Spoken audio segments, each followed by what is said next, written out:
So hi guys, welcome back to Top 10 Movies. இன்னைக்கு நம்ம சேனல்ல 2024ல இப்ப ரீசெண்டா ரிலீஸ் ஆன detective D and the phantom of waning moon அப்படின்னு ரொம்ப சூப்பரான ஃபேண்டசி கலந்த கிரைம் த்ரில்லர் இன்வெஸ்டிகேஷன் கதை படத்தை பத்தி சுருக்கமா சொல்லணும்னா தடான் சொல்லப்படக்கூடிய நகரத்துல நம்ம ஹீரோ ஒரு டிடெக்டிவா வேலை பார்த்துட்டு இருக்கிறான். அப்பதான் ஒரே குடும்பத்தை சேர்ந்த 18 பேரு ஒரு கூலிப்படை கூட்டத்தால கொல்லப்படுறாங்க. குற்றவாளியை கூட கண்டுபிடிச்சு போலீஸ் அவனை ஜெயிலுக்குள்ள அடைச்சிட்டாங்க. ஆனா ஹீரோவுக்கு இந்த கொலையை பண்ணது கூலிப்படையை சேர்ந்தவங்க கிடையாது. இதுக்கு பின்னாடி வேற ஏதோ ஒரு பெரிய கும்பல் இருக்குன்னு சொல்லி முடிக்கப்பட்ட கேஸ மறுபடியும் நம்மால் ஓபன் பண்ண ஆரம்பிக்கிறான். இது மூலமா வரக்கூடிய கலவரம் உண்மையாவே அந்த 18 பேர் இறந்து போனதுக்கு யார் காரணம், இது எல்லாத்தையுமே ஹீரோ எப்படி கண்டுபிடிக்கிறான், அதான் இந்த படத்தோட முழு கதையுமே. சோ ஆரம்பத்துல இருந்து கடைசி வரைக்கும் ஃபுல்லா பாருங்க. ஏன்னா படத்தோட எண்டிங்ல வேற லெவல்ல ஒரு ட்விஸ்ட் காத்திருக்குது. கூடவே மறக்காம லைக் பண்ணுங்க, ஷேர் பண்ணுங்க, சப்ஸ்கிரைப் பண்ணுங்க. டிஸ்கிரிப்ஷன்ல இன்ஸ்டாகிராமோட லிங்க் கொடுத்திருக்கேன், செக் பண்ணி அதுலயும் ஃபாலோ பண்ணிக்கங்க. சரி, இப்ப டைரக்டா கதைக்குள்ள போலாமா? இந்த படத்தோட ஸ்டார்டிங் சீன்ல இரவு நேரத்துல தடா ராஜ்யத்தோட இளவரசியை காட்டுறாங்க. நகரத்தோட ராஜா ஒரு சில வருஷங்களுக்கு முன்னாடி இறந்து போயிட்டாரு. சோ முழுக்க ராணியோட கட்டுப்பாட்டுக்குள்ளதான் இந்த ஒட்டுமொத்த நகரமும் இருக்கு. இப்படி இருக்க பட்சத்துல ராணி இறந்து போயிட்டாங்கன்னா அடுத்து அந்த ராஜ பதவி இளவரசிக்கு தான் வரப்போகுது. ஒரு பக்கத்துல இளவரசி நல்லா குரட்டை விட்டு தூங்கிட்டு இருப்பாங்க. அப்ப அந்த வீட்டோட மேற்கூரையில ஒரு மிகப்பெரிய வெள்ளை நிற ராட்சச பாம்பு பொறுமையா ஊர்ந்து போயிட்டு இருக்குது. அதே டைம்ல ஏதோ ஒரு மந்திர புகை நேரா இளவரசி மூக்குக்குள்ள போற மாதிரி தெரியுது. அடுத்த நிமிஷமே பயப்புள்ள குத்துக்கள் மாதிரி எழுந்து உட்கார்றா. அது மட்டும் இல்ல, நேரா வெளியில வந்தவ அங்க அந்த மிகப்பெரிய வெள்ளை நாகத்தை கவனிக்கிறா. பட் ஆரம்பத்துல அந்த பாம்பு இவளை எதுவுமே பண்ணல, அமைதியா அப்படியே வானத்துல பறந்து போயிடும். ஆனா அடுத்த கொஞ்ச நேரம் கழிச்சு பார்க்கும்போது பாம்போட உருவத்துக்கு பதிலா ஒரு வெள்ளை நிற குதிரை அப்படியே அழகா இவங்களை பார்த்து பறந்து வந்துட்டு இருக்குது. அட, பார்க்க எவ்வளவு அழகா இருக்குன்னு இளவரசி வாயை பழப்பாங்க. அப்ப திடீர்னு வெள்ளை குதிரை மறுபடியும் ஒரு பாம்பா மாதிரி டக்குன்னு இவங்களை அட்டாக் பண்ற மாதிரி தெரியுது. பயந்து போன இளவரசி கண்ணமுழிச்சு பார்க்கும்போது இது எல்லாமே வெறும் கனவு. கட் பண்ண அடுத்து நலான்னு சொல்லப்படக்கூடிய ஒரு குடும்பத்தை காட்டுறாங்க. இங்க மொத்தமா 18 பேர் வாழ்ந்துட்டு இருக்காங்க. வேலைக்காரியோட சேர்த்து 19 பேரு. இரவு நேரத்துல பயங்கரமா மழை பெஞ்சிட்டு இருக்குது. அப்ப அடையாளம் தெரியாத ஒரு சில பேரு முகமுடிகளை மாட்டிக்கிட்டு நேரா அந்த வீட்டுக்குள்ள வரானுங்க. பெண்கள் ஆண்கள்னு எந்த ஒரு பாரபட்சமும் இல்லாம கண்ணுல படக்கூடிய ஆளுங்களை வெட்டி சாய்க்கிறானுங்க. அது மட்டும் இல்ல, தங்களை பத்தி எந்த ஒரு குறிப்புகளும் வெளியில தெரியக்கூடாதுங்கிறதுக்காக ஒட்டுமொத்தமா அந்த வீட்டை கொளுத்திட்டு ஒரே ஒரு வேலைக்காரியை மட்டும் பணைய கைதியா அங்க இருந்து கூட்டிட்டு போயிடுவானுங்க. அடுத்த இதே டைம்ல ஒரு பலான ஏரியாவை காட்டுறாங்க. அங்க ஒரு பொண்ணு அழகா டான்ஸ் ஆடிட்டு இருக்கா இல்லையா, இவளோட பேரு மியா. இந்த விஷயத்த அங்க வந்த ஒரு அரசு ஊழியரும் பாத்துட்டு இருக்கிறான். இவனோட பேரு வாங்கு. நம்ம ஷார்ட்டா அல்ல கைன்னு மைண்ட்ல வச்சுப்போம். இவனோட வேலை என்ன தெரியுமா, போலீஸ் ஸ்டேஷன் போனா கான்ஸ்டபிள் இருப்பாங்கல்ல, அதே மாதிரி இவன் இந்த தடா நகரத்துல இருக்கக்கூடிய பெரிய கான்ஸ்டபிள். இவனை கேட்காம எந்த ஒரு குற்றத்தையும் விசாரிக்க முடியாது. அப்படியே பண்ணாலும் அது மிகப்பெரிய தப்பு. டான்சர் பொண்ணு மியா இருக்கால, இவளை கல்யாணம் பண்ணிக்கணுங்கிறதுக்காக அடிக்கடி வேணும்னு இந்த பல்லான ஏரியாவுக்கு வந்துட்டு போவான். அதான் இவனோட தினசரி வேலை. வழக்கம் போல அந்த மியாவை பார்த்து அன்னைக்கு நல்லா ஜொல்ல ஊத்திட்டு பைபிள்லாம் அங்க இருந்து கிளம்பிட்டான். இதே டைம்ல இளவரசி தான் பார்த்த அந்த கெட்ட கனவுகளை பத்தி தன்னோட வேலைக்காரி கிட்ட விசாரிக்க சொல்லிருப்பாங்க. சோ ஜோசியக்காரங்க கிட்ட இந்த விஷயத்தை பத்தி விசாரிக்கும் போது அதுல 2 பேரு குதிரையவும் வெள்ளை நாகத்தையும் பார்த்தா அது ஒரு கெட்ட சகுனன் போட்டிருக்காங்க. ஆனா ஒரே ஒரு பொண்ணு மட்டும் அது ஒரு நல்ல சகுனன் போட்டிருக்கா. அம்மா இதை எழுதி கொடுத்த லேடி யாரு? இளவரசி. அவங்களோட பேரு ஜிவான். நம்ம ராஜ்யத்துல ஆசிரியரா வேலை பார்த்துட்டு இருக்காங்க. ரொம்ப நல்லதா போச்சு. எனக்கு உடனே அவங்க கூட மீட்டிங் போட்டாகணும். இங்க கட் பண்ணா ஒரு டிடெக்டிவ் ஹெட்டா காட்டுறாங்க. இவர் தான் நம்ம ஹீரோவோட குரு. நம்ம ஷார்ட்டா இந்த ஆள தலைவர்னு மைண்ட்ல வச்சுப்போம். ஹீரோவை தேடி வீட்டுக்கு வந்தா அந்த பைப்புள்ள கூரைகளுக்கு மேல மல்லாக்கப்படுத்து கிடக்குறாங்க. டேய், அங்க என்னடா பண்ணிட்டு இருக்க? அதுவா, கொஞ்ச நாளைக்கு முன்னாடி நலான் குடும்பத்துல 18 பேர் இறந்து போனாங்கல்ல, அந்த கேஸ்ல ஏதோ ஒரு பிரச்சனை இருக்குன்னு நினைக்கிறேன். உடனே நான் அந்த கேஸ் எடுத்து விசாரிக்க போறேன். சிரிச்சுக்கிட்டே தலைவரும், இந்த பாரு, அந்த கேஸ 3 நாளைக்கு முன்னாடி குற்றவியல் துறையை சேர்ந்த ஆளுங்க முடிச்சிட்டாங்க. சோ நீ வேற கேஸ பாக்குறது ரொம்ப நல்லது. ஒரு நிமிஷம், நம்ம ஆளுக்கு செம ஷாக்கு. 3 நாளுக்குள்ள எப்படி குற்றவாளியை கண்டுபிடிச்சாங்க? எனக்கும் அதை பத்தி எதுவும் தெரியல. சோ டிபார்ட்மெண்ட்டை சேர்ந்தவங்க ஒரு மீட்டிங் போட்டிருக்காங்க. அங்க அந்த வாங்கும் வர போறான். நலான் குடும்பத்தோட கேஸை எப்படி முடிச்சான்னு நமக்கு முன்னாடி தெரிவிக்க போறான். அப்படியா, ரொம்ப நல்லதா போச்சு. தோ வரம் பாருங்கன்னு சொல்லிட்டு இவன் ஒரு பக்கத்துல கிளம்ப போயிட்டான். அடுத்து இளவரசியவும் இவளோட கனவுக்கு ஜோசியம் பார்த்து கொடுத்திருப்பா இல்லையா ஜுவான், அவங்க 2 பேரும் ஒன்னா உட்காந்து செஸ் மாதிரி ஏதோ விளையாடிட்டு இருப்பாங்க. அப்பதான் இளவரசியும், ஆமா, சொர்க்கத்துல இருக்கக்கூடிய குதிரை எல்லாம் உண்மையா? சிரிச்சுக்கிட்டே ஜுவானோ, உண்மை நினைக்கிறவங்களுக்கு மட்டும் அது உண்மை. அட, காமெடி பண்ணாதீங்க. மந்திர சக்தி வாய்ந்த குதிரைகள் இந்த மனித உலகத்துல இருக்கிறதுக்கான வாய்ப்பே கிடையாது. இந்த மாதிரி இவங்க ஒரு பக்கத்துல சம்பந்தமே இல்லாம பேசி சிரிச்சிட்டு இருக்காங்க. இன்னொரு பக்கத்துல ஹீரோவும் தலைவரும் ஆளுங்களை கூட்டிக்கிட்டு அமைச்சரவை கூட்டத்துக்கு வந்திருக்காங்க. மொத்தமா இங்க 2 பிரிவை சேர்ந்த ஆளுங்க இருப்பாங்க. ஒன்னு குற்றவியல் துறை, இன்னொன்னு டிடெக்டிவ் டிபார்ட்மெண்ட். அதுலதான் நம்ம ஹீரோ ஒரு ஆளா இருப்பான். அப்ப அங்க வந்து அல்லக்கை வாங்கும். நலான் குடும்பத்தை சேர்ந்த ஆளுங்க எப்படி இறந்து போனாங்க, அந்த கேஸை எப்படி கண்டுபிடிச்சேன்னு சொல்ல ஆரம்பிக்கிறான். இந்த பாருங்கப்பா, நாங்க கிரைம் சீனுக்கு போகும்போது அந்த இடத்துல எல்லாமே எரிக்கப்பட்ட நிலைமையில இருந்துச்சு. ஒன்ன தவிர அது வேற எதுவும் கிடையாது. ஒரு வித்தியாசமான அம்பு. 5 வருஷத்துக்கு முன்னாடி இதே அம்புகளை பயன்படுத்தின ஒரு ஆளு ஏற்கனவே நம்ம சிறைக்குள்ள அடைக்கப்பட்டான். சோ கண்டிப்பா அவன் தான் இந்த கொலையும் பண்ணிருப்பான்னு சொல்லி அந்த கொலைகார பையனான ஜானை நாங்க சிறைக்குள்ள அடைச்சிட்டோம். அப்ப உடனே ஹீரோ உள்ள போந்து, யோ அல்லக்கை, நீ சொல்ற எல்லாத்தையுமே நானும் ஒத்துக்கிறேன். ஆனா அதுல எனக்கு ஒரு சின்ன சந்தேகம் இருக்கு. 5 வருஷத்துக்கு முன்னாடி நீ சொன்ன மாதிரியே இதே அம்புகளை பயன்படுத்தி அப்பாவியான மக்கள் நிறைய பேரை தாக்கியிருக்கான். அதுக்காக தான் அவனும் சிறையில் அடைக்கப்பட்டான். ஆனா இந்த கேஸ் ரொம்ப வித்தியாசமானது. 18 பேர் இறந்து மட்டும் போகல, அவங்க வீட்ல இருந்த ஒட்டுமொத்த பணமும் நகையும் திருடப்பட்டிருக்கு. உங்களுக்கு விஷயம் தெரியுமா? இதுக்கு முன்னாடி ஜான் எத்தனை பேரை கொண்டிருந்தாலும் கூட அவங்க வீட்ல இருந்து ஒரு பிடி தங்கத்தை கூட அவன் எடுத்துட்டு போகல. அப்படின்னா இந்த கொலையை பண்ணது வேற ஒரு ஆளு. ஜானை மாட்ட வைக்கிறதுக்காக தான் அவன் பயன்படுத்தக்கூடிய அதே அம்புகளை சம்பவ இடத்துல விட்டுட்டு போயிருக்காங்க. உடனே கிரைம் ஹெட் உள்ள புந்து, டிடெக்டிவ் டி, இந்த கேஸ முடிச்சது என்னோட ஆளுங்க, தேவையில்லாம முடிச்ச கேஸ திரும்ப ஆரம்பிக்காத. இவங்க பேசுற எல்லாத்தையுமே ஒரு தாடிக்கார உட்கார்ந்து பாத்துட்டு இருக்கான்ல, இவன் தான் நம்ம கதையோட மெயின் வில்லன். என்னதான் சொன்னாலுமே ஹீரோவால ஒரு சில விஷயங்களை ஏத்துக்கவே முடியல. வீட்டுக்கு வந்ததுக்கு அப்புறம் கூட திரும்ப திரும்ப அந்த அம்புகளை கையில வச்சுக்கிட்டு நம்மால யோசிச்சுக்கிட்டே தான் இருப்பான். இதே டைம்ல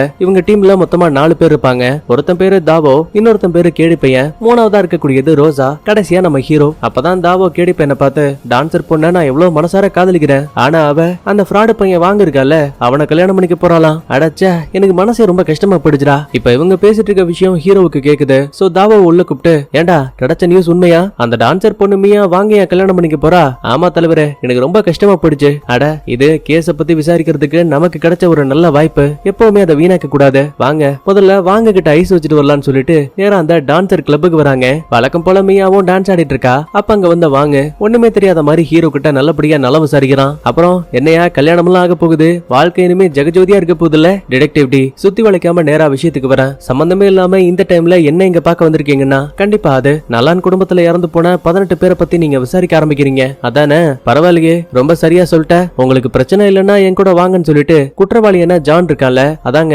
நலான் குடும்பத்துல 18 பேரை சாகடிச்சான்னு சொல்லி கைது பண்ணிருப்பாங்களே, அவன் இருக்கக்கூடிய செல்லு கிட்ட கூட்டிட்டு வராங்க. ஆனா அந்த பைபிள்ல செஞ்சு வச்ச சிலை மாதிரி உறைஞ்சு போயிருக்கான். யோ என்னையா, அவன் இறந்து போன மாதிரி தெரியுது. ஆமா, இந்த இடத்த காக்கக்கூடிய எங்களுக்கு மட்டும்தான் இவன் உயிரோட இருக்கானா இல்லையாங்கிறது தெரியும். வெளி உலக மக்களை பொறுத்த வரைக்கும் இவன் இன்னும் சிறைக்குள்ள இருக்கக்கூடிய ஒரு குற்றவாளி. அப்புறம் இதுக்காக என்ன இங்க கூட்டிட்டு வந்த? அவசரப்படாத, நீ தெரிஞ்சுக்க வேண்டிய முக்கியமான ஒரு விஷயம் இருக்கு. இந்த அரசாணைய பாரு, இறந்து போன நம்ம ராஜா இருக்கார்ல, அவர் என்கிட்ட கொடுத்த கடைசி வேலை நலான் குடும்பத்தை கூலிப்படைய வச்சு மொத்தமா சாகடிக்கணும். கூடவே இந்த கொலையை பண்ணக்கூடிய ஆளை அடுத்த கொஞ்ச நாளைக்கு அப்புறமா கைது பண்ணி அவனோட கதையவும் முடிக்கணும்னு சொன்னாரு. இப்பவாச்சும் புரிஞ்சுக்கோ, முடிக்கப்பட்ட கேஸ திரும்ப விசாரிக்க கூடாது. இது அரசாங்கத்துக்கு எதிரானது. ஒரு நிமிஷம் நம்மளுக்கு ஒண்ணுமே புரியல, எப்படி ஒரு ராஜா தன்னோட மக்களையே சாகடிக்க சொல்லி உத்தரவு கொடுத்திருப்பாரு. சரி, ராஜா கிட்ட பேசி உண்மையை தெரிஞ்சுக்கலான்னு பார்த்தா கூட அந்த ஆள் உயிரோடையும் இல்ல.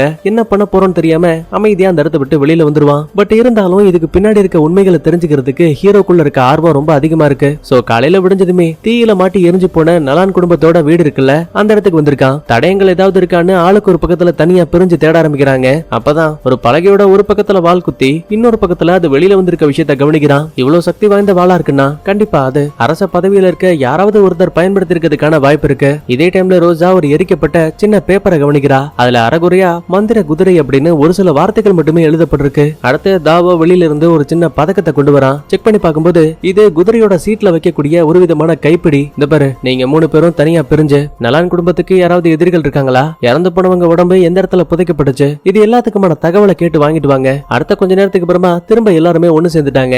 அப்பதான் ரோஜாவும், தலைவரே நலான் குடும்பத்துக்கு எதிரிகள்னு யாரும் கிடையாது, ஆனா அவங்க குதிரைகளை வளர்க்கறதுல நகரத்திலேயே ரொம்ப திறமையான ஆளுங்கன்னு சொன்னாங்க. சரி, அதெல்லாம் இருக்கட்டும். இறந்து போன உடம்புகள் அது இங்க இருந்து சரியா வடக்கு திசையில இருக்க காடுகள்ல புதைக்கப்பட்டிருக்கு. உடனே 4 பேரும் மாஸ்க் போட்டுக்கிட்டு நேரா அந்த கல்லறைக்கு வராங்க. புதைக்கப்பட்ட உடம்புகளை கொஞ்சம் கொஞ்சமா தோண்டி வெளியில எடுக்கிறாங்க. 14 பேர் உடம்புகள்ல மட்டும் வெட்டுக்காயங்கள் அதிகமா இருக்கு. அது மூலமா தான் இறந்து போயிருக்காங்க. ஆனா 4 பேர் முகத்தை பாருங்களேன், ஃபுல்லா தீயால எரிக்கப்பட்டிருக்கு. ஒருவேளை உயிர் பழிச்சிருந்தா கூட கண் பார்வை கண்டிப்பா தெரிஞ்சிருக்காது. தலைவரே, இதெல்லாம் ஏன் பண்ணணும்? உனக்கு இன்னுமா புரியல? குற்றவாளி தான் யாருங்கிற அடையாளத்தை வெளியில காட்டக்கூடாதுன்னு நினைக்கிறான். இன்னும் தெளிவா சொல்லணும்னா, ஒருவேளை நலான் குடும்பத்தை அழிக்கும் போது அங்க இருந்த இந்த 4 பேர் மட்டும் குற்றவாளியோட முகத்தை பார்த்திருப்பாங்க. சோ உயிர் பழிச்சா கூட தன்னை அடையாளம் காட்டக்கூடாதுங்கிறதுக்காக தான் வேணும்னே முகத்தை மட்டும் ஃபுல்லா நெருப்புல காட்டி பொசுக்கி விட்டுருக்கான். பொதுவா ஒரு குடும்பத்துல யாராவது இறந்து போயிட்டாங்கன்னா அந்த குடும்பங்களை மொத்தமா ஒரு இடத்துல புதைப்பாங்க. அதே மாதிரியே இந்த நலான் குடும்பத்துல மொத்தமா 18 பேரு, வேலைக்காரியோட சேர்த்து மொத்தமா 19 பேரு. கண்டிப்பா அவளையும் இங்கதான் எங்கேயாவது புதைச்சிருப்பாங்கன்னு பெட்டியை தேட ஆரம்பிக்கிறாங்க. ஒரு வழியா நீண்ட நேர போராட்டத்துக்கு அப்புறமா பெட்டியை கண்டுபிடிச்சிட்டாங்க.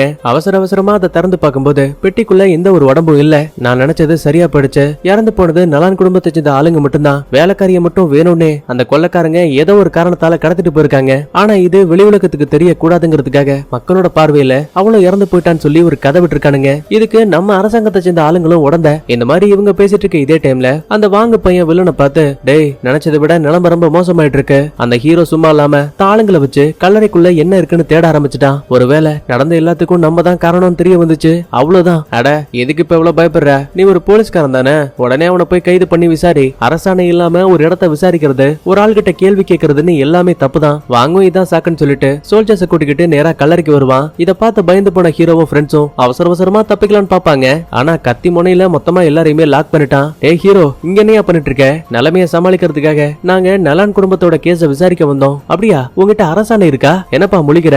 அப்படின்னா உங்ககிட்ட எந்த ஒரு பர்மிஷன் லெட்டரும் இல்ல, அனுமதி இல்லாம தான் இந்த இடத்த தோண்டி இருக்க. இது சட்டப்படி தப்புன்னு சொல்லிட்டு ஹீரோவையும் கூட இருந்த ஃப்ரெண்ட்ஸையும் கைது பண்ணி ஜெயிலுக்குள்ள அடைச்சிட்டாங்க. தலைவரே, நகரத்தோட தலை சிறந்த டிடெக்டிவ்ல நீங்களும் ஒரு ஆளு. ஆனா இப்ப நம்மளுக்கே பாரபட்சம் இல்லாம அடைச்சு வச்சிருக்கானுங்க. டேய் டேய் புலம்பாத, கூடிய சீக்கிரமே நம்மள காப்பாத்த ஒரு ஆள் இங்க வருவாங்க. இத சொல்லி வாய கூட முடல அந்த டான்சர் பொண்ணு மியா இருக்கால, அவங்க தான் வாங்க கிட்ட பேசி எப்படியோ ஹீரோவையும் ஃப்ரெண்ட்ஸையும் விடுதலை பண்ண வச்சிருக்காங்க. பதிலுக்கு ஹீரோவும் தேங்க்ஸ் சொல்லிட்டு நேரா ஹெட்ட பார்த்தா அந்த ஆளு பயங்கரமா கத்தி நிக்கிறான். டேய், யார கிட்ட அந்த கல்லறைக்குள்ள போனீங்க? நீ பண்ற சின்ன சின்ன தப்பால நம்மளோட டிடெக்டிவ் துறைக்கு அது ஒரு மிகப்பெரிய அசிங்கமா வந்து போகுது. தலைவரே மன்னிச்சிருங்க, இனிமே இந்த தப்பு நடக்காது. சரி சரி, அதெல்லாம் விட்டு தள்ள. உண்மையாவே நலான் குடும்பத்தை அழிச்சது ஜான் கிடையாதா? அதுக்கு பின்னாடி வேற யாராவது இருக்காங்களா? எதுவும் தடயங்கள் மாட்டுச்சா? ஹீரோவும் இதான் சாக்குன்னு சொல்லிட்டு, ஆமா தலைவரே, தடயங்கள் மாட்டுச்சு. சொன்னா நம்ப மாட்டீங்க. இறந்து போன ராஜா சாகிறதுக்கு முன்னாடி ஒரு ஆணையை கொடுத்தாரு. அது மூலமா ஜான் தான் ஆளுங்களை வச்சு நலான் குடும்பத்தை அழிக்கணும். வேலை முடிஞ்சதுக்கு அப்புறமா ஜானோட கதையவே முடிக்கணும்னு பேப்பர்ல எழுதப்பட்டிருக்கு. ஐயோ, அரச முத்திரை இருக்கக்கூடிய எந்த விஷயத்திலையும் நம்ம தலையிடக்கூடாதே. அட தலைவரே, உங்களுக்கு இன்னுமா விஷயம் புரியல? ராஜாவால கொடுக்கப்பட்டதா சொன்ன அரசாணை அது ஒரு போலி. நடக்கிற பிரச்சனையில இருந்து உண்மையான குற்றவாளி தப்பிக்கிறதுக்காக தான் ஜான வேணும்னே அதுல மாட்ட வச்சிருக்கான். கூடவே நம்ம விசாரிக்க போறோங்கிற விஷயம் தெரிஞ்சு போலியான ஒரு அரசாணையவும் உருவாக்கி இருக்கான். கடைசியா நாங்க விசாரிச்ச வரைக்கும் நலான் குடும்பத்துல குதிரைகளை வளர்க்கக்கூடியதுல ரொம்ப திறமசாலிங்க இருந்தாங்க. ஒருவேளை அந்த 18 பேரும் இறந்து போனதுக்கும் அந்த குதிரைகளுக்கும் ஏதாவது சம்பந்தம் இருக்கும். லாஸ்டா நலான் வீட்டுக்கு போய் செக் பண்ணும்போது அங்க இந்த குதிரையோட கைப்படி மட்டும் மாடுச்சு. சரி, அப்படின்னா இதை நீயே பாதுகாப்பா வச்சுக்கோ. ஏன்னா குற்றவியல் துறையை சேர்ந்தவனுங்க நம்ம மேல சம கோவத்துல இருக்கானுங்க. இந்த டைம்ல மட்டும் 18 பேர் இறந்து போனதுக்கு ஜான் காரணம் கிடையாது. அதுக்கு பின்னாடி இருக்க உண்மையான குற்றவாளியை சொன்னோன்னு வையேன், கண்டிப்பா குற்றவியல் துறையில நம்ம காலில் விழுந்து கதறுவானுங்க. கவலைப்படாதீங்க, உண்மையான குற்றவாளியை நான் கண்டுபிடிக்கிறேன்னு ஹீரோ பஞ்ச் டைலாக் பேசிட்டு அங்க இருந்து கிளம்பிட்டான். இதே டைம்ல அந்த தாடிக்கார வில்ல இருக்கா இல்லையா, நேரா அந்த ஜோசியம் பார்க்கக்கூடிய ஜுவான் வீட்டுக்கு வந்திருக்கான். ஆரம்பத்துல அந்த பைபிள்ல குளிக்கிற மாதிரி தெரியுது. சரி, பக்கத்துல வந்து கசமசா பண்ணலாமே பார்த்தா பாத்திங் டப்ல ஆளை காணோம். என்னடா இது மேஜிக்லாம் காட்டிட்டு இருக்கிறான்னு டப்புன்னு பின்னாடி திரும்பி பார்த்தா பைபிள்ல இவன் கூடிய சண்டைக்கு வருவா.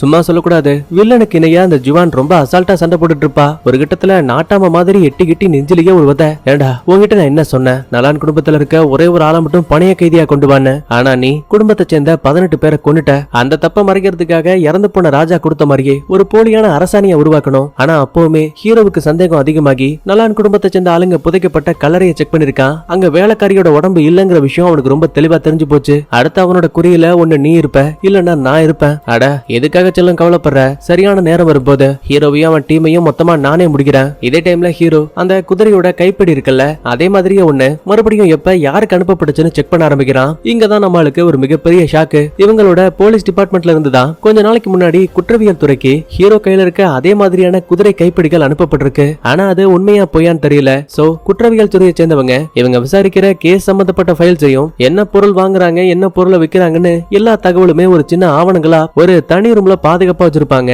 சோ இப்ப அதை எடுக்கிறதுக்காக நம்ம ரோசா மட்டும் தனியா களத்துல இறங்குறா. இதே டைம்ல ஜுவான் ஒரு கைவிடப்பட்ட தனிமையான வீட்டுக்கு வந்திருக்கா. உள்ள வந்து பார்த்தா படத்தோட ஆரம்பத்துல அந்த கொலகார பயலுங்க நலான் குடும்பத்தை சேர்ந்த வேலைக்காரிய பணைய கைதியா தூக்கிட்டு வந்திருப்பாங்கல்ல, அவ ஒரு வெள்ளை நிற குதிரைய தன்னோட திறமைகளை பயன்படுத்தி ரொம்ப அழகா வளர்த்துட்டு இருக்கிறா. பாக்குறதுக்கு ஏதோ சொர்க்கத்துல வாழக்கூடிய குதிரை மாதிரி பிரகாசமா மின்னுது. தலைவி, நீங்க கேட்ட மாதிரியே மந்திர மூலிகைகள் மூலமா சாதாரண குதிரைய ஒரு சொர்க்கத்து குதிரையா ரெடி பண்ணிட்டேன். என் வேலை முடிஞ்சு போயிடுச்சுல, இப்ப வச்சு இங்க இருந்து அனுப்பி வைங்க. அட அதுக்கு என்ன, தாராளமா அனுப்பி வைக்கிறேன்னு சொல்லிட்டு தான் சோல்ஜர்ஸ பயன்படுத்தி வேலைக்காரியோட கதையவே முடிச்சுட்டா. இதே டைம்ல குற்றவியல் துறை கிட்ட இருக்க ஆவணங்களை தேடி ரோசா திருட்டுத்தனமா பில்டிங் குள்ளேயே வந்திருக்கா. ஒவ்வொரு இடமா தேடி பார்க்கும்போது ஒரு வழியா அந்த பேப்பரையும் கண்டுபிடிச்சிட்டா. சரி, உள்ள ஆதாரம் இருக்க போகுது. உண்மையான குற்றவாளி மாட்ட போறான்னு நினைக்கும் போது அங்கதான் ஒரு ட்விஸ்ட். ஏன்னா இந்த குற்றவியல் துறைக்கு குதிரையோட கைப்பிடிகள் வந்துச்சுங்கிறதுக்கு ஆதாரம் இருக்கே தவிர அதை யார் வாங்கினாங்களோ அவங்களோட பேரும் அட்ரஸும் மொத்தமா கிழிக்கப்பட்டிருக்கு. அடச்ச, இவ்வளவு கஷ்டப்பட்டு எதுவுமே கிடைக்கலையேன்னு ரோசாவுக்கு சம கோவம். இதே டைம்ல ரோந்து பணியில இருக்க வில்லனுக்கு டாக்குமெண்ட்ஸ் வச்சிருக்கக்கூடிய அறையில இருந்து வித்தியாசமான வெளிச்சம் தெரிஞ்சிருக்கு. சோ சந்தேகத்துல கையில ஒரு வாளோட உள்ள வருவான். சுத்தி முத்தி கவனிக்கும் போது நம்ம ரோசாவை காணோம். சரி, ஒருவேளை அந்த பைபிள்ல போயிடுச்சு போலன்னு லைட்டா நகர்ந்து போலான்னு பாக்கும்போது பைபிள்ல ஒளிஞ்சிருந்தவள பாத்துட்டாங்க.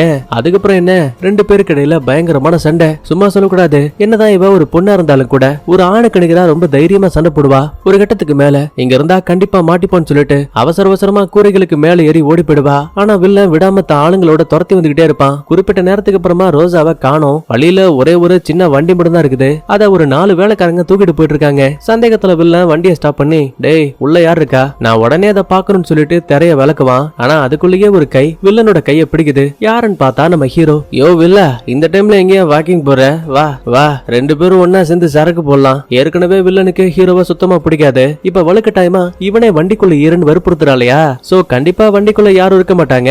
அந்த தைரியத்தால தான் ஹீரோ தண்ணிய கூப்பிடுறான்னு சொல்லிட்டு முட்டா பையன் ஹீரோவை பெருசா கண்டுக்காம பாதியிலேயே அந்த இடத்த விட்டு கிளம்பிட்டான். அடுத்த கொஞ்ச நேரத்துக்கு அப்புறமா வண்டிக்குள்ள ஒளிஞ்சிருந்த ரோஜா வெளியில வந்து, யோ கொஞ்சம் விட்டுருந்தா நான் மாட்டிருப்பேன், பயப்படாத, நான் தான் வந்துட்டேன்ல. சரி, தேடி போன டாக்குமெண்ட் எல்லாம் மாட்டுச்சா இல்லையா? பேப்பர்லாம் மாட்டுச்சு, ஆனா குதிரையோட கைப்பிடியை யார் வாங்கினாங்களோ அவங்களோட பேர் மட்டும் அந்த பேப்பர்ல இருந்து தனியா கிழிக்கப்பட்டிருக்கு. கட் பண்ண இதே டைம்ல வில்லன் தன்னோட காவலாளியை கூப்பிட்டு அந்த டாக்குமெண்ட்ஸ் வச்சிருந்த அறையில இருந்து எதை எடுத்துட்டு போனாங்க. சார், குதிரைகளுக்கு தேவையான கைப்பிடி, ஒரு சில லாடங்கள்லாம் வாங்கணும்ல, அந்த பேப்பர் மட்டும் திருடப்பட்டிருக்கு. வில்லனுக்கு இதை கேட்டு ஒரு நிமிஷம் செம ஷாக்கு. கூடவே இங்கதான் ஒரு சின்ன பிளாஷ்பேக். கொஞ்ச நாளைக்கு முன்னாடி முகமுடிய போட்டுக்கிட்டு ஒரு சில கும்பல் நலான் குடும்பத்தை ரொம்ப கொடூரமா கொண்டிருப்பாங்கல்ல, இங்க இருக்க வில்லனும் மீதி இருக்கக்கூடிய அல்லக்கைகளும் தான் மொத்தமா வீட்டை எரிச்சு விட்டுட்டு கிளம்பி இருப்பாங்க. அந்த நேரத்துல தான் இவன் குதிரையில இருந்த கைப்பிடியும் கீழே விழுந்திருக்கும். ஒருவேளை ஹீரோவுக்கு அந்த கைப்பிடி மாட்டிருக்கணும், அதனாலதான் சந்தேகப்பட்டு குதிரை சம்பந்தப்பட்ட ஆவணங்களை தேடி குற்றவியல் துறைக்கே வந்திருக்கான்னு சொல்லிட்டு எங்க ஒருவேளை தான் மாட்டிருவோமோ, தான் பண்ண தப்பு தெரிஞ்சிருமோங்கிற பயத்தால ஹீரோவோட கதையை முடிக்கிறதுக்காக நேரா வீட்டுக்கு வருவான். ஆனா அங்க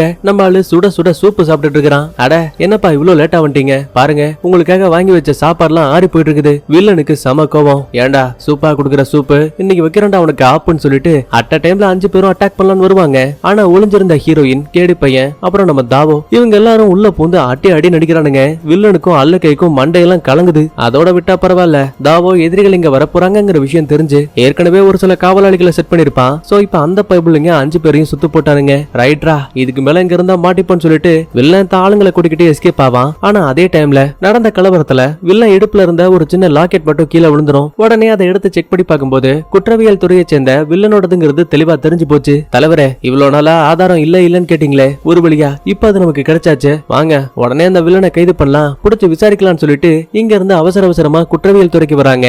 ஆனா அங்க ஏற்கனவே எக்கச்சக்கமான காவலாளிகள் நிக்கிறாங்க. அவன் என்னாச்சு, சம்பந்தமே இல்லாம இவ்வளவு காவலாளிகள், உங்களுக்கு விஷயம் தெரியாதா? வில்லனும் அவன் கூட இருந்த 5 பேரும் அடையாளம் தெரியாத யாரோ ஒருத்தரால கொல்லப்பட்டிருக்காங்க. இந்த பாரு, கொஞ்ச நேரத்துக்கு முன்னாடி வில்லன் எங்களை கொல்ல பார்த்தான். சோ அவனை கைது செய்யறதுக்காக தான் நாங்க இங்க வந்தோம். ஆனா முடிய போகுதோன்னு நினைச்ச பிரச்சனை இன்னும் தொடர்ந்து போய்கிட்டே தான் இருக்கு. சோ நாங்க இந்த கேஸ விசாரிச்சாகணும், உடனே எங்களை உள்ள விடுங்கன்னு சொல்லும்போது காவலாளிகள் மாட்டேன்னு அடம்பிடிக்கிறாங்க. அப்ப அங்க வந்த குற்றவியல் தளபதியும், இந்த பாரு நீங்க எல்லாம் வெறும் டிடெக்டிவ், ஆனா நாங்க குற்றவியல் துறையை சேர்ந்தவங்க, எங்களோட கேஸ நாங்களே பாத்துப்போம், அதை தாண்டியும் யாராவது உள்ள வருவேன் அப்படி இப்படின்னு அடம் பிடிச்சிங்க, யோசிக்காம வெட்டி தள்ளிட்டு போயிட்டே இருப்போம். வயலுக்கு தலைவரும், ஐயா எங்களை மன்னிச்சிருங்க, நாங்க சும்மா விசாரிக்க வந்தோம், கேஸ முடிக்கிறது நீங்களா இருந்தா என்ன நாங்களா இருந்தா என்ன, நீங்களே பார்த்து முடிச்சிருங்கன்னு சொல்லிட்டு சமாதானப்படுத்திட்டு அங்க இருந்து கிளம்பிடுவாரு. இருந்தாலும் ஹீரோவுக்கு மட்டும் கோவம் தீரவே இல்ல. தலைவரே ஏன் இப்படி பண்ணீங்க, கையில மாட்டின குற்றவாளியை நம்மளே தப்பிக்க விட்டுட்டோம், ஏண்டா இப்ப அந்த வில்லனும் அவன் கூட இருந்த சோல்ஜர்ஸும் இறந்து போயிட்டாங்க, இதான் உனக்கு இருக்க பெரிய பிரச்சனையா? தலைவரே, பிரச்சனை அது கிடையாது, நலான் குடும்பத்தை சேர்ந்த 18 பேர் இறந்து போனாங்கல்ல, அவங்க இறந்து போனதுக்கு உண்மையான காரணத்தை நான் தெரிஞ்சுக்கணும். நீங்க ஒத்துக்கிட்டாலும் ஒத்துக்கலனாலும் குற்றவாளிகளை கண்டுபிடிக்க வேண்டியது நம்மளோட கடமை. ஆமா தம்பி, நீ சொல்றது ரொம்ப சரி, ஆனா பதவியில மேல இருக்கவங்களை தாண்டி நம்மளால எதுவும் பண்ண முடியாது. இப்படி எல்லாம் பேசிட்டு தலைவர் அந்த இடத்தை விட்டு கிளம்பிட்டாரு. ஹீரோ மட்டும் அதே இடத்துல செய்வதறியாம திகச்சு போய் நிப்பான். அப்ப திடீர்னு ஊர் மக்கள் எல்லாம் ஜோசியக்கார லேடியான ஜுவான் வர விஷயம் தெரிஞ்சு ரொம்ப ஆறாவாரமா வரவேற்பாங்க. இந்த விஷயத்த ஹீரோ கவனிக்கும் போது அந்த ஜுவான் வண்டிக்கு பின்னாடியே இன்னொரு வண்டி போற விஷயத்த கவனிக்கிறான். லைட்டா அப்ப துணி விலகும் பாருங்க, உள்ள அந்த பிரகாசமான வெள்ளை குதிரை நிக்குது. கட் பண்ண இன்னொரு பக்கத்துல வேலைக்காரி நேரா இளவரசியை பார்த்து, ஜுவான் உங்களை பார்க்க வந்திருக்காங்க, நீங்க ஆசைப்பட்ட மாதிரியே சொர்க்கத்தோட குதிரையை உங்களுக்கு பரிசா கொண்டு வந்திருக்காங்க. ஓ அப்படியா, ரொம்ப நல்லதா போச்சு, ஆனா நான் குதிரையை இப்ப பார்க்க போறது கிடையாது, நாளைக்கு அமைச்சர்கள் முன்னிலையில பாத்துக்கிறேன், முதல்ல அந்த ஜுவானை இந்த இடத்தை விட்டு கிளம்ப சொல்லு. உடனே வேலைக்காரியும் ஜுவான் கிட்ட இதை சொல்லுவாங்க. பயங்கர கோவத்தோட பதில் எதுவுமே சொல்லாம ஜுவான் அமைதியா அந்த இடத்தை விட்டு கிளம்பிடுவா. இன்னொரு பக்கத்துல ஹீரோ அந்த இறந்து போன வீட்டுல ஒரு சின்ன பேப்பர் மாட்டி இருக்குல்ல, அதை கையில எடுத்து வச்சுக்கிட்டு, இதுல மந்திர குதிரைன்னு எழுதப்பட்டுச்சுல, அதுக்கான காரணமே எனக்கு இப்பதான் புரிய வந்துச்சு. நேத்து நைட்டு ஜுவான் ஒரு குதிரை வண்டியில ஒரு பளபளக்கும் வெள்ளை நிற குதிரையை தூக்கிட்டு போனா, அதுவும் யாருக்காக நினைக்கிற, நம்ம நாட்டோட இளவரசிக்காக. உனக்கு ஞாபகம் இருக்கா, நலான் குடும்பத்தை சேர்ந்த எல்லாருமே குதிரைகள் வளர்க்கறதுல ரொம்ப திறமையான ஆளுங்க. ஒருவேளை ஏதாவது ஒரு வித்தியாசமான குதிரையை வளர்க்கறதுக்காக தான் வேணும்னே நலான் குடும்பத்தை சாகடிச்சு அங்கிருந்த வேலைக்காரியை மட்டும் பணைய கைதியா கூட்டிட்டு போயிருக்காங்கன்னு நினைக்கிறேன். உண்மைகளை தெரிஞ்சுக்கணும்னா அதுக்கு இளவரசியை பார்த்தாதான் உண்டு. கட் பண்ண அடுத்த சீன்ல நேரா ஹீரோ இளவரசியை பார்க்க வந்திருக்கான். ஆக்சுவலா நம்மளே இந்த நகரத்துல தலை சேர்ந்த துப்பறிவாளன், அதனாலேயே இளவரசிக்கு ஹீரோ மேல ஒரு தனி மரியாதை. என்னாச்சு இந்த டைம்ல பார்க்க வந்திருக்கீங்க? இளவரசி, கொஞ்ச நாளைக்கு முன்னாடி நலான் குடும்பத்தை சேர்ந்த 18 பேர் இறந்து போனாங்கல்ல, அதுக்கும் உங்களுக்கு பரிசா கொடுக்க போற அந்த குதிரைக்கும் ஏதோ ஒரு கனெக்ஷன் இருக்குன்னு நினைக்கிறேன். உங்களோட தனிப்பட்ட பார்வையில ஜுவான் எப்படிப்பட்ட ஆளு? ஓ, அந்த ஜோசியக்கார லேடியை பத்தி சொல்றீங்களா? ஆக்சுவலா கொஞ்ச நாளைக்கு முன்னாடி எனக்கு ஒரு கனவு வந்துச்சு. அதுல சொர்க்கத்துல பறக்கக்கூடிய ஒரு வித்தியாசமான குதிரையை பார்த்தேன். திடீர்னு அது ஒரு வெள்ளை நிற நாகமா மாறி என்னையே அட்டாக் பண்ணுச்சு. என்னடா இது கெட்ட கனவா இருக்குன்னு சொல்லிட்டு ஜோசியக்காரங்க கிட்ட விசாரிக்க சொன்னேன். 2 ரெண்டு பேரு அது ஒரு கெட்ட சகுனம்னு சொன்னாங்க. ஆனா மூணாவது ஆளான ஜுவான் மட்டும் அது ஒரு நல்ல சகுனம். நான் பிறப்பாளியே ஒரு மந்திர குடும்பத்தை சேர்ந்தவ. சொர்க்கத்தோட குதிரை எந்த நேரத்துல எங்க வருங்கிற விஷயம் எனக்கு தெரியும். உங்களுக்கு பிரச்சனை இல்லைன்னா நான் அதை உங்களுக்கு பிடிச்சு கொடுக்குறேன். அதுக்கப்புறமா ராஜ்யத்தை நல்லபடியா பாத்துக்க முடியும்னு நிறைய கதைகளை விட்டாங்க. அதனாலதான் நான் ஜுவான் கிட்ட அந்த வெள்ளை நிற குதிரையை கேட்டேன். மத்தபடி எனக்கும் இதுக்கும் எந்த சம்பந்தமும் கிடையாது. இளவரசி உங்களுக்கு பிரச்சனை இல்லைன்னா நான் ஜுவானை விசாரிக்கலாமா? இந்த பாரு ஹீரோ, உன்னால ஒரு குற்றவாளியை கண்டுபிடிக்க முடியும், நாட்டு மக்களுக்கு பாதுகாப்பு கொடுக்க முடியும்னா தாராளமா நீ யாருகிட்ட வேணா பேசலாம், யாருகிட்ட வேணா விசாரிக்கலாம். அதுக்கான அனுமதியை நான் கொடுக்குறேன். உடனே ஹீரோவும் ஜுவானை பார்த்து நான் சுத்தி வளைக்காம நேரா விஷயத்துக்கு வரேன். இளவரசிக்கு நீங்க சொர்க்கத்துக்கு சொந்தமான ஒரு குதிரைய பரிசா கொடுக்க போறீங்களாமே, அதை எப்படி உங்களால கண்டுபிடிக்க முடிஞ்சு? தம்பி, அதெல்லாம் ஒரு கால கணக்கு. நேற்று சாயங்காலம் சரியா 5:45 போல வடமேற்கு திசையில இருக்க ஒரு காட்டுக்குள்ள காவலாளிகளை போக சொன்னேன். கரெக்டா அவங்களும் உள்ள போனாங்க. சொர்க்கத்துக்கு சொந்தமான ஒரு குதிரை அங்க நின்னுகிட்டு இருந்துச்சு. சோ என் அறிவுரையை கேட்டு பாதுகாப்பா அதை வண்டிக்குள்ள அடைச்சு இங்க கொண்டு வந்துட்டாங்க. பதில் எதுவுமே சொல்லாம ஹீரோ கெக்க பொக்கன்னு சிரிக்கிறான். என்னையா, நம்புறதுக்கு ரொம்ப கஷ்டமா இருக்கா? இல்ல, நீங்க சொல்லக்கூடிய கதையெல்லாம் கேட்கறதுக்கு நல்லா இருக்கு, ஆனா நம்புறதுக்கு ரொம்ப கஷ்டம். ஒருவேளை உண்மையாவே உங்களால அந்த சொர்க்கத்தோட குதிரைகளை பிடிக்க முடியும் அப்படின்னா எனக்கு ஒண்ணு புடிச்சு கொடுங்களேன். நான் உங்களுக்கு எவ்வளவு பணம் வேணா கொடுக்குறேன். அட, அங்கதான்ப்பா ஒரு பெரிய பிரச்சனை. நீ நினைக்கிற மாதிரி சொர்க்கத்தோட குதிரை எல்லா நேரத்திலயுமே நம்ம உலகத்துக்கு வராது. 100 வருஷத்துக்கு ஒரு முறை தான் வரும். சோ என்னால அந்த மந்திர குதிரைய உனக்கு கொடுக்க முடியாது. கூடவே எனக்கு ஒரு முக்கியமான வேலை இருக்குன்னு சொல்லிட்டு நம்ம ஹீரோவை பேசி அங்க இருந்து அனுப்பி வச்சுட்டா. இப்ப இந்த ஜுவான் ஏதோ ஒரு விஷயத்த மறைக்கிறாங்கிறது ரொம்ப தெளிவா தெரிஞ்சு போச்சு. அதுக்கப்புறமா வெளியில வந்த ஹீரோ தாவோ கிட்ட என்னாச்சுன்னு விசாரிப்பான். உடனே அவனும் நேத்து நைட்டு அவங்க ஓட்டிட்டு வந்த குதிரை வண்டியை செக் பண்ண, சக்கரங்கள்ல சேறு படைஞ்சிருக்கு. இங்க இருந்த தெற்கு திசையில மட்டும்தான் சேறு சகதிகள் அதிகமா இருக்கும். சந்தேகத்துல நம்ம ஆளுங்களை வச்சு செக் பண்ண அடையாளம் தெரியாத ஒரு தனிமைப்படுத்தப்பட்ட வீடை கண்டுபிடிச்சிருக்காங்க. அப்படின்னா நேரத்தை வீணாக்க முடியாது. உடனே அந்த இடத்த விசாரிக்கலாம்னு சொல்லிட்டு 2 பேர் மட்டும் நேரா அந்த கைவிடப்பட்ட வீட்டுக்கு வராங்க. இவங்க வந்த விஷயத்த ஒளிஞ்சிருந்த அந்த ஜுவானும் பாத்துட்டு இருக்கா. அப்ப தெரியாதனமா தாவோ தரையில இருக்க ஒரு வித்தியாசமான சக்கரத்துல காலை வச்சிருவான். அடுத்த நிமிஷமே ஒரு பிரகாசமான வெளிச்சமும் ஒரு வித்தியாசமான மயக்கம் இருந்தும் அந்த இடம் ஃபுல்லாவே பரவ ஆரம்பிக்குது. இதே டைம்ல நம்ம ஹீரோ அங்க இருக்க ஒரு சின்ன பெட்டியை செக் பண்ணும்போது குதிரைக்கு கொடுக்க வேண்டிய தானியங்கள் இருக்கு. ஆனா அது கூடவே ஒரு சில மந்திர பொருட்களை கலந்த மாதிரியும் தெரியுது. இப்பதான் புரியுது, சாதாரண குதிரைக்கு தான் வித்தியாசமான மருந்துகளை கொடுத்து அதை ஒரு மந்திர குதிரையா மாத்திருக்காங்க. இப்போதைக்கு ஹீரோக்குள்ள ஏன் எதுக்குங்கிற கேள்வி மட்டும்தான் ரொம்ப அதிகமா இருக்கு. அதுக்கப்புறமா வெளியில வந்து பார்க்கும்போது தாவோ இறந்து போன அந்த நலான் குடும்பத்தோட வேலைக்காரி இருக்கால, அவ உடம்ப கண்டுபிடிச்சிட்டான். தாவோ நினைச்சது சரியா போச்சு. அவங்க மந்திர குதிரையை வளர்க்கறதுக்காக தான் இந்த வேலைக்காரிய பணைய கைதியா தூக்கிட்டு வந்திருக்காங்க. நம்ம குற்றவாளிக்கு ரொம்ப பக்கத்துல வந்துட்டோம்னு சொல்லுவான். கரெக்டா அப்ப எங்க இருந்த ஒரு அம்பு பறந்து வந்து தாவோ உடம்புல குத்தி பயபுள்ள அதே இடத்துல இறந்து போயிட்டான். ஹீரோவுக்கு இதை பார்த்து சம கோபம். திரும்பி பார்த்தா கருப்பு காஸ்டியூம்ல ஒரு ஆளு கேட்க புகன்னு சிரிக்கிறான். நீதான் நகரத்தோட தலை சிறந்த துப்பறிவாளனா, உன்னால என்ன பிடிக்க முடியாது அப்படி இப்படின்னு பயங்கரமா கத்திட்டு இருக்கிறான். கடுப்பான ஹீரோ வாளை வச்சு அட்டாக் பண்ணலான்னு பாப்பான். ஆனா அதுக்குள்ளேயே முகமுடிக்காரன் மின்னல் வேகத்துல நகர்ந்து நகர்ந்து போயிட்டு இருக்கிறான். ஒரு கிட்டத்துல நம்மால டப்புன்னு அங்கேயே மயங்கி போயிடுவான். அடுத்த கொஞ்ச நேரத்துக்கு அப்புறமா தாவோவுக்கு ஒரு சின்ன இல்யூஷன். அதுல இவனோட ஒருதலை காதலியான டான்சர் பொண்ணு இருக்கா இல்லையா, அவ பேசிட்டு இருக்கிறா. இந்த பாரு, கடந்த 5 வருஷமா நான் உன்னை மனசார காதலிச்சேன். ஆனா ஏன் இப்ப உன்னை விட்டுட்டு அந்த வாங்க கல்யாணம் பண்ணிக்க போறேன் தெரியுமா? கடைசி வரைக்கும் நீ ஹீரோ கூட உதவாக்கரையா தான் சுத்த போற.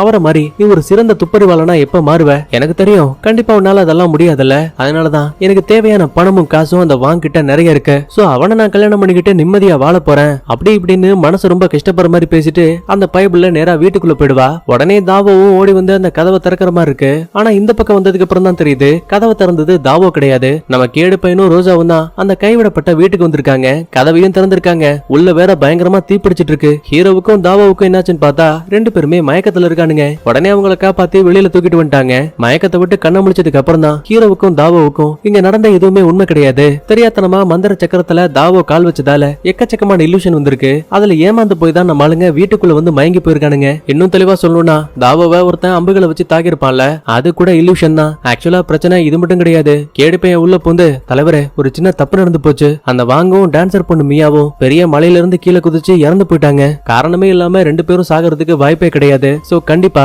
இது அந்த ஜுவானோட வேலையா தான் இருக்குங்கிற விஷயத்த புரிஞ்சுக்கிட்டு உடனே அவளை கைது பண்றதுக்காக நேரா வீட்டுக்கு வராங்க. ஆனா ஜுவான காணோம். ஏதாவது தடயங்கள் இருக்கான்னு வீடு ஃபுல்லா செக் பண்ணுவாங்க. அப்பதான் அங்க இருக்க கபோர்ட்ல ஒரு சின்ன கைப்பிடி மட்டும் பார்க்க ரொம்ப வித்தியாசமா இருக்கு. சந்தேகத்துல ஹீரோ அதை லைட்டா திருப்பும் போது இறந்து போன ஒரு சிலருக்கு ரகசியமா சிலைகள் வைக்கப்பட்டிருக்கு. அதுல இருக்க பெயர்களை பார்த்ததுமே ஹீரோவுக்கு செம ஷாக்கு. ஏன்னா இங்க இருக்கக்கூடிய ஜுவான்னு சொல்லப்படக்கூடிய வம்சாவளியை சேர்ந்தவ. ஆனா சிலைகள்ல எழுதப்பட்டிருக்க பேர்கள் எல்லாமே யூலான் வம்சாவளியை சேர்ந்தவங்க. தலைவரே இதுக்கான அர்த்தம் என்ன உங்களுக்கு இன்னுமா புரியல? கடைசியா நம்ம ராஜா இறந்து போறதுக்கு முன்னாடி யூலான் குடும்பம் ரொம்ப கெட்டவங்க, தீய மந்திரங்களை பயன்படுத்தக்கூடியவங்க. அதனால அவங்க எல்லாரையுமே அழிக்க சொல்லி உத்தரவு கொடுத்தாரு. ஆனா அந்த குடும்பத்திலேயே ஒரு ஆளா இருந்த யூஜுவான் மட்டும் எஸ்கேப் ஆகிட்டா. தன் குடும்பத்தை சாகடிக்க பழிவாங்கணுங்கிறதுக்காக தன்னோட குடும்ப பேரான யூலான மறைச்சு ஜுவானுங்கிற பொய்யான அடையாளத்தோட நம்ம அரசாங்கத்திலையும் வேலைக்கு சேர்ந்திருக்கா. சடனா அந்த இடத்துக்கு தாவோ இந்த வீட்டோட வேலைக்காரி குதிரைக்காரியை தூக்கிட்டு வந்திருக்கான். உண்மையை சொல்ல அந்த ஜுவான் எங்க போனா? ஐயா, லாஸ்டா குதிரை வண்டி எடுத்துக்கிட்டு இளவரசியை பாக்கணும்னு தான் போனாங்க. இந்த பாரு, ஜுவான் உருவாக்கின குதிரை ஒரு போலிங்கிறது நமக்கு மட்டும் தான் தெரியும். ஆனா இளவரசி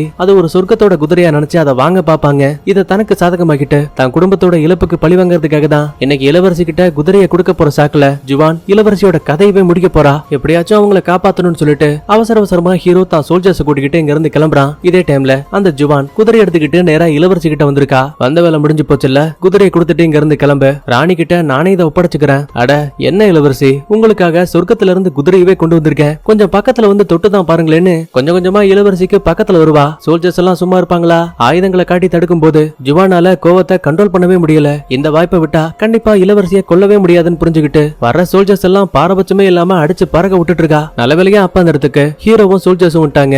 ஜுவான், நீ யாரு? உண்மையான உன்னோட அடையாளம் இது எல்லாமே தெரிஞ்சு போச்சு. இனிமே உன்னால தப்பிக்க முடியாது. ஒழுங்கா சரணடைஞ்சிரு. அப்படியா? உன்னால முடிஞ்சா என்ன பிடிச்சு பாருன்னு சொல்லிட்டு இளவரசி கழுத்துலயே கத்திய வைப்பா. ஆனா அப்பவுமே ஹீரோ சொல்லுவான், உன் குடும்பத்தை சேர்ந்தவங்க ஆரம்பத்துல மிகப்பெரிய தப்புகளை பண்ணாங்க. அவங்கள தடுக்கிறதுக்காக மட்டும்தான் ராஜா அவங்கள கொல்ல சொல்லி உத்தரவு கொடுத்தாரு. ஆனா நீ நலான் குடும்பத்தை சேர்ந்த 18 பேரையும் உனக்கு உதவியா இருந்த வில்லனையும் அப்புறம் அந்த வாங்கு டான்சர் பொண்ணு மியான்னு எல்லாரையுமே சாகடிச்சிருக்க. பதிலுக்கு ஜுவானோ, நீ நினைக்கிறது ரொம்ப தப்பு. நலான் குடும்பத்துல இருந்து ஒரு ஆளை கடத்திட்டு வர சொல்லி மட்டும்தான் நான் உத்தரவு கொடுத்தேன். ஆனா அந்த வில்லன் பணத்தோட ஆசையால நலான் குடும்பத்துல இருந்த 18 பேரையும் ஈவி இறக்க இல்லாம கொன்னா. அது மட்டும் கிடையாது, வில்லன் அப்புறம் அந்த வாங்கு டான்சர் பொண்ணு மியா இவங்க யாரையுமே நான் சாகடிக்கல. இல்ல எனக்கு புரியல, கொலைகளை நீ பண்ணலனா அப்ப உண்மையான குற்றவாளி யாரு? என்னப்பா காமெடி பண்ணிட்டு இருக்க? நீ தான் ஒரு டிடெக்டிவ் ஆச்சே, நீ தான் உண்மையான குற்றவாளியை கண்டுபிடிக்கணும். இப்படி எல்லாம் பேசிட்டு இருக்கும்போது லைட்டா ஜுவானோட கவனம் செதறும். இந்த சின்ன கேப்ல கேடி பையன் உள்ள பூந்து வாழ சுத்தும் போது பயத்துல இளவரசியை விட்டுருவா. நம்ம ஆளுங்களும் இதான் சாக்குன்னு காப்பாத்திடுவாங்க. இதுக்கு மேலயும் தப்பிக்கவே முடியாதுன்னு தெளிவா புரிஞ்சு போச்சு. சோ தன்னை தானாவே நெருப்புல எரிச்சுக்கிட்டு ஜுவான் அதே இடத்துல இறந்து போயிடுவா. என்னதான் பிரச்சனைகள் முடிஞ்சாலும் கூட வில்லன் வாங்க அப்புறம் மியா இந்த 3 பேரையும் யார சாகடிச்சிருப்பாங்கன்னு ஹீரோ திரும்ப திரும்ப மண்டைய போட்டு பிச்சிட்டு இருக்கிறான். அப்ப அங்க வந்த கேடி பையனும், தலைவரே நான் எவ்வளவு செக் பண்ணி பார்த்துட்டேன், பள்ளத்துல வாங்கோட உடம்பு மட்டும் தான் இருக்கு, அந்த மியாவோட உடம்பு கிடைக்கல. இந்த வார்த்தையை கேட்டதுக்கு அப்புறம் தான் ஹீரோவுக்கு ஒரு விஷயமே புரிய ஆரம்பிக்குது. மியாவுக்கு காத்துல பறக்கக்கூடிய திறமைகள்லாம் இருக்கும். சோ கண்டிப்பா அவ பள்ளத்திலேயே விழுந்திருந்தாலும் கூட ரொம்ப அசால்ட்டா பறந்து எஸ்கேப் ஆயிருப்பா. லாஸ்டா இவனும் தாவாவும் நெருப்புல மாட்டும் போது கூட சம்பந்தமே இல்லாம மியாவோட இல்லூஷன் தான் வந்திருக்கும். சோ நடந்த எல்லா பிரச்சனைகளுக்குமே காரணம் ஜுவான் கிடையாது. நல்லவ மாதிரி ஆரம்பத்துல இருந்தே நடிச்சு ஆக்டிங்க போட்டால அந்த டான்சர் பொண்ணு மியா, அவ தான் எல்லாத்துக்கும் காரணம். ஆனா ஏன் எதுக்காக இதெல்லாம் பண்ணான்னு இப்ப வரைக்கும் தெரியல. இந்த மாதிரி நடந்த எல்லாத்தையுமே ஹீரோ தான் தலைவர்கிட்ட பேசிட்டு இருப்பான். இந்த விஷயத்த கண்ணு கட்டுற தூரத்துல இருந்து இறந்து போனதா நினைச்ச மியா பார்த்துட்டு அந்த இடத்தை விட்டு கிளம்பிடுவா. இப்ப இந்த கதையில ஜுவானுக்கு இளவரசியை சாகடிக்க ஒரு காரணம் கிடைச்சிருக்கு. ஆனா எதுக்காக? டான்சர் பொண்ணு மியா வாங்க சாகடிச்சா இளவரசியை கொல்றதுக்கு ஏதோ ஒரு வகையில அவ இவங்கள தூண்டி விட்டுருக்கா. அதுக்கான காரணங்கள் என்ன? இது எல்லாத்தையுமே ஒரு கேள்வியா வச்சு அப்படியே இந்த இடத்துல படத்தையும் முடிக்கிறாங்க. 2வது பாகம் வந்தா மட்டும்தான் எதுக்காக மியா இவ்வளவு வேலையும் பார்த்தாங்கிற விஷயமே தெரியும். சரி, ஓகே, நான் சொன்ன இந்த கதை தெளிவா புரிஞ்சிருக்கும்னு நம்புறேன். அடுத்த ஒரு சூப்பரான தரமான படத்தோட வரங்க. பாய்.